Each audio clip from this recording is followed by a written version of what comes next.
तो set no service में चला जाएगा। इसी में चला जाएगा, नो सर्विस में सेट चला जाएगा, तब इस पर काम होता है। और दो तरह का फॉल्ट नेटवर्क सेक्शन में आता है, एक आता है नो सर्विस और एक आता है इमरजेंसी। जब इमरजेंसी होता है तो इसका मतलब आपातकालीन व्यवस्था है। इसके दौरान मोबाइल में antenna switch, RF cable, antenna pad या पीएफओ को सही वोल्टेज नहीं मिलेगा तो किस में चला जाएगा, इमरजेंसी में। अगर मोबाइल के अंदर RFIC फॉल्ट होगा तो नो सर्विस में चला जाएगा। लेकिन नो सर्विस के दौरान हम MEI number, baseband file,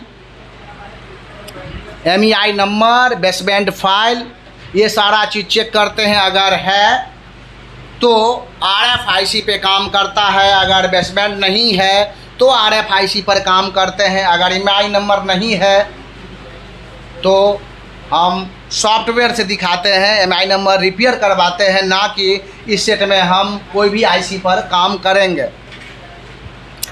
RFIC water 2965 या SDR या MTK का IC लगा हुआ RFIC, ये सब नो सर्विस के दौरान RFIC को चेंज किया जाता है। RFIC ख़राब होगा तो नो सर्विस में सेट चला जाएगा। ये BQIC है, बैटरी कनेक्टर से सबसे पहला वोल्ट BQIC को मिलेगा। BQIC charging IC, DC to DC converter IC, fuel gauge IC इसी के अंदर मर्ज है। ये जो IC है ये charging IC, DC to DC converter IC, fuel gauge IC इसी के अंदर मर्ज है। और V-BAT बैटरी कनेक्टर का पॉजिटिव लेग का 4.2 का वोल्टेज इसी IC के अंदर इन हो जाता है और यहाँ से VPH बना करके पूरे मदरबोर्ड में कम से कम 5 IC को VPH 4.2 का वोल्टेज मिल जाता है। हम बताए थे कि इस IC के भी नज़दीक VPH एक तरफ होगा, एक कैपेसिटर हम कल बताए थे कि PM या BQIC को चेक करने के लिए बूट कैप कैपेसिटर को चेक किया जाता है। किस कैपेसिटर को, बूट कैप कैपेसिटर को चेक करके इस IC का हेल्थ हम लोग एक टेस्टिंग से चेक कर लेते हैं। तो एक बार मल्टीमीटर में हम यहाँ बीप रेंज लगाएंगे और बूट कैप कैपेसिटर को हम ट्रेस करके चेक करेंगे कि कहाँ लगा हुआ है। ध्यान देंगे, ऐसा कैपेसिटर जो दोनों तरफ से वैल्यू शो करे। BQIC या PMIC के नज़दीक एक कैपेसिटर ऐसा लगा होता है जिसका दोनों छोर GR आता है। वही कैपेसिटर कौन सा कैपेसिटर है, बूट कैप कैपेसिटर। हम उसको चेक करके दिखाते हैं कौन सा दिखाई दे रहा।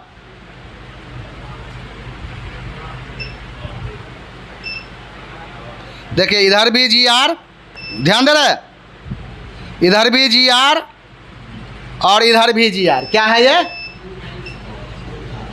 देखिए GR है ना। तो दोनों तरफ कोई भी यहाँ पर जो भी कैपेसिटर लगा हुआ है, सारा कैपेसिटर एक तरफ बीप और एक तरफ GR आएगा। लेकिन बूट कैप कैपेसिटर दोनों तरफ GR आएगा और दोनों तरफ इसका वोल्टेज शो करेगा। एक तरफ 4.2 का वोल्टेज और एक तरफ उससे दुगुना 8 वोल्ट के 7 वोल्ट के लगभग। तो हम इस सेक्शन को या इस IC को ओके मान लेंगे।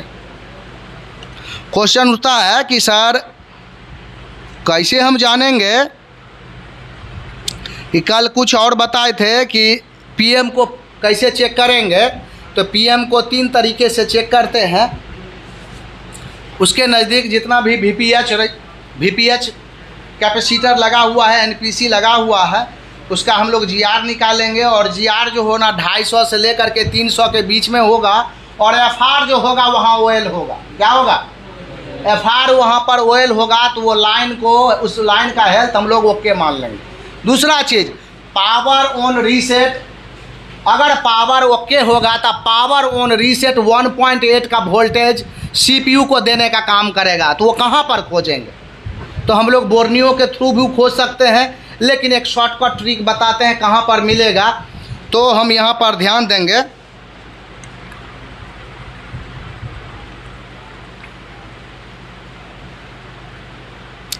हम यहाँ पर देखते हैं पहले कहाँ पे है।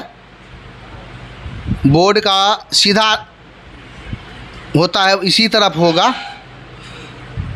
ये कनेक्टरे के तरफ रहता है, क्या इसके अंदर में दबा होगा, हम देखते हैं। यहाँ पर देखिए बहुत सारा टिप्स है सर, देखिए यहाँ पर टिप्स दिखाई दे रहा,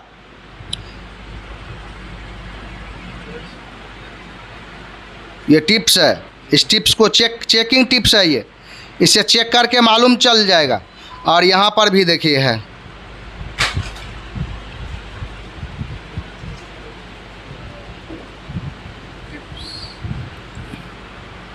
देखिए VPH को यहाँ से हम ऐसे करके एक तरफ बीप और एक तरफ GR, देखिए कितना GR है, GR देखिएगा, GR है। अब FR रीडिंग चेक करेंगे, FR रीडिंग से हम इसका लीकेज भी निकाल लेंगे। देखिए FR रीडिंग में ऑयल है कि कितना आ रहा हुआ, 1000 से ऊपर ओके है। 1000 से ऊपर अगर आ रहा है तो ये सारा चीज़ ओके है।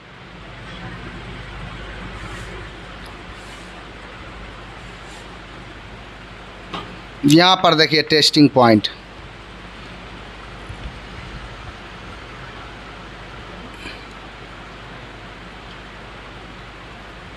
ये वाला सब देखिए टिप्स देख रहे हैं, ये सब टिप्स है। चेक सर्विस सेंटर में जब सेट जाता है तो वहाँ तो एक सैमसंग का तो सैमसंग का सर्विस सेंटर है, आईफोन तो आईफोन का है, मिक्स थोड़े रहता, कोई एक रहेगा। तो वहाँ पर पूरा सिस्टम चेकिंग का रहता है और कुछ टिप्स चेक करना रहता है। मोबाइल खोलना भी नहीं, मोबाइल के ऊपर का ढक्कन खोला और वहाँ पर कुछ टिप्स है, उसको चेक करके पूरा मोबाइल के अंदर में क्या दिक्कत है उसको डायग्नोज कर लेता है। तो ऊपर में ही कोई टिप्स रहता है, मोबाइल खोलने का भी जो, देखो पूरे मोबाइल को डायग्नोज करना है, कहाँ पे काम करना है, तो मोबाइल का बिना खोले हुए टेस्ट किया जाता है। अच्छा हाँ, बिना खोले हुए टेस्ट कर लिया जाता है। 80% बिना खोले हुए DC supply machine, 6 port adaptor, multimeter, ये जो मल्टीमीटर है 20 खोपड़ा, इससे सारा चीज़ मालूम कर लेंगे जिसको मालूम क्या खराबी है। हम बैटरी चेक नहीं किए, सीधे हम पावर IC चेक करने लगे। हम मालूम है कि 1 स्टेप में पहला स्टेप ही हम छोड़ दिए, बैटरी भी मेरा डैमेज, तो स्टेप बाय स्टेप काम करते हैं। 5 वो स्टेप बताते हैं टेस्टिंग स्टेप, बारी बारी से हम टेस्ट करेंगे और बीमारी यहीं पर होगा, कहीं और बीमारी नहीं होगा। तो पहला स्टेप है बैटरी को टेस्ट करना।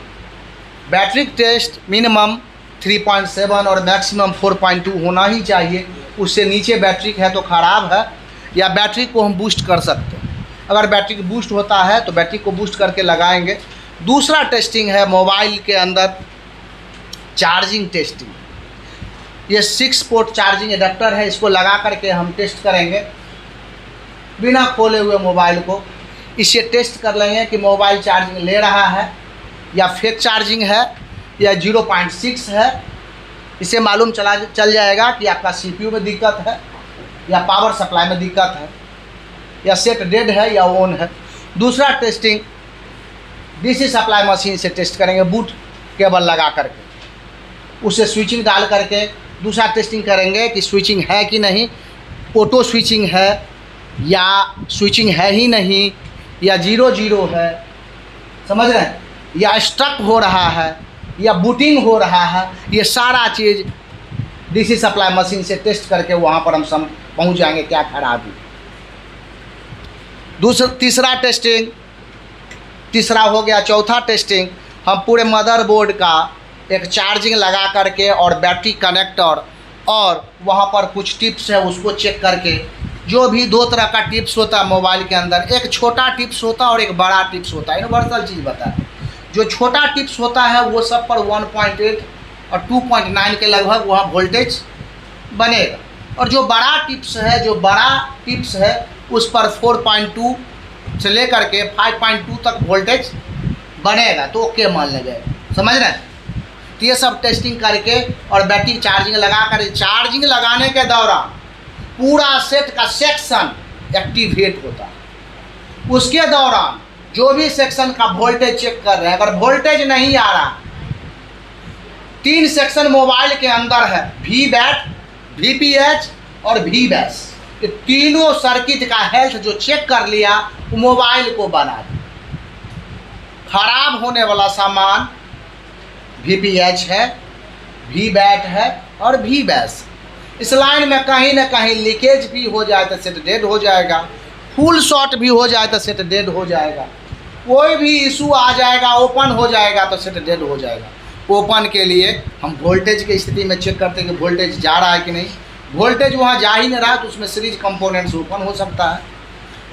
मान लीजिए चार्जिंग नहीं ले रहा है तो OBP IC ओपन हो सकता है, उसको बाईपास जंपर करेंगे और प्रॉब्लम सॉल्व होगा। जहाँ जहाँ वोल्टेज नहीं जा रहा है वहाँ पर वोल्टेज पहले से आपका दिमाग में कहाँ कहाँ वोल्टेज कहाँ से कहाँ जुड़ा हुआ है, ये सब जब तक मालूम नहीं होगा, ऑल कंपोनेंट्स का वर्किंग, टेस्टिंग, पहचान करना, ये खराब होगा तो क्या हो जाएगा, ये सही होगा तो क्या स्थिति होगा, ये जब तक हम लोग फाइनल नहीं करते हैं तब तक हम लोग किसी भी मोबाइल को रिपेयर नहीं कर सकते हैं सही रूप से। झटके में कोई बन जाए वो बात अलग है, खोले। कभी कभी क्या होता है कि हम लोग मोबाइल क्या है, डेड है, लो बूटिंग में है और हीट सिंक निकाले तो सेट को हीट करके निकाले, CPU हीट हो गया, सेट ऑन हो। तो ये बात अलग है कि खोले तो खोलते खोलते कस दिए तो फिर सेट ऑन हो गया। आपको 30% ऐसा भी होगा तो सिर्फ नियत अच्छा होना चाहिए, कर्म पूरा फोकस होना, अपना पूरा एनर्जी होना चाहिए समझने के लिए, फिजिकली रूप से रीड करने के लिए, आँख डायग्नोस करने के लिए दिया। आँख से बढ़ के कोई बात यहाँ पर नहीं मशीन। मेरा आँख जो है हर चीज़ को डायग्नोस कर लेता है, देख के क्या सही। हम कभी कभी जब फुल शॉट होता है तो हम कैपेसिटर को चेक भी नहीं करते, माइक्रोस्कोप में देखा और जो भी 10 कैपेसिटर है ना वो हमारा चिल्लाए लगता है कि हम तो खराब है, हमको निकाल के फेंको। इसलिए कि उसको हम रंग रूप और उसका कलर चेंज होने से, कैपेसिटर भूरा कलर का होता है उसमें ब्लैक का एक लाइनिंग आ जाता है और उसको हम रीड करके उसको निकाल देते हैं और प्रॉब्लम सॉल्व हो जाता है। तो आई एक्सरे जिसको कहते हैं, आई से जो हम हेल्थ चेक करते हैं वो सबसे पावरफुल है। अब मान लो पानी जहाँ गया वहाँ दिखेगा, वहीं पे काम करना है। जहाँ पानी गया वहाँ तो दिखेगा, नमी तुतिया रहेगा, तो वहीं पे काम करना है। मोबाइल बताया कि यहाँ हमारा दिक्कत है, यहाँ पर काम करो, लेकिन वहाँ नज़रअंदाज, वहाँ तक हम लोग नहीं देख पाते हैं। ऊपरे ऊपरे काम करेंगे, ऊपरे ऊपरे सब चीज़ करेंगे, बाहर खोज रहे हैं। सब फिजिक्स है, फिजिक्स के तरीके से बड़ी आसान हो जाएगा, फिजिक्स के तरीके से बड़ी आसान हो जाएगा। मोबाइल ध्यान देंगे कैसे ख़राब हो, फिजिकल डैमेज के पहले जानेंगे। फिजिकल डैमेज में कौन कौन सा प्रॉब्लम आता है। फिजिकल मतलब लिक्विड डैमेज, वाटर डैमेज हुआ। वाटर डैमेज में बहुत सारा है। आप देखिए गंगा जी का पानी में चला जाएगा, सेट ऑन हो जाएगा, इसलिए कि इसका पानी खड़ा नहीं है, समझिएगा। इसका पानी खड़ा पानी नहीं है, वही पानी समुंदर में चल जाएगा, मोबाइल तो बचेगा नहीं। वैसे ही पानी में ऐसे गिर गया पीने वाला पानी में तो ठीक हो जाएगा, लेकिन सरफ वाला पानी में वॉशिंग मशीन में हम लोग डाल करके चक्कर कटवा दिए तो बचेगा थोड़े, सरफ का पानी पड़ जाएगा तो क्षार हो जाएगा। तो ये सब भी जानना है कि फिजिकल डैमेज के दौरान अलग अलग टाइप का डैमेज होता है। उसे पूछ लेना है कस्टमर से कि बताइए ये मोबाइल वॉशिंग मशीन में गया है कि सरफ वाला पानी में, कैसे कैसे। और कस्टमर थोड़ा सा हिंट दे दिया तो आपको 60% वो बता दिया कि कहाँ से बीमारी है। आप सिर्फ वहाँ पर जा कर के सिर्फ काम करना है। एक चीज़ बताइए, यहाँ 2 घर बन रहा है,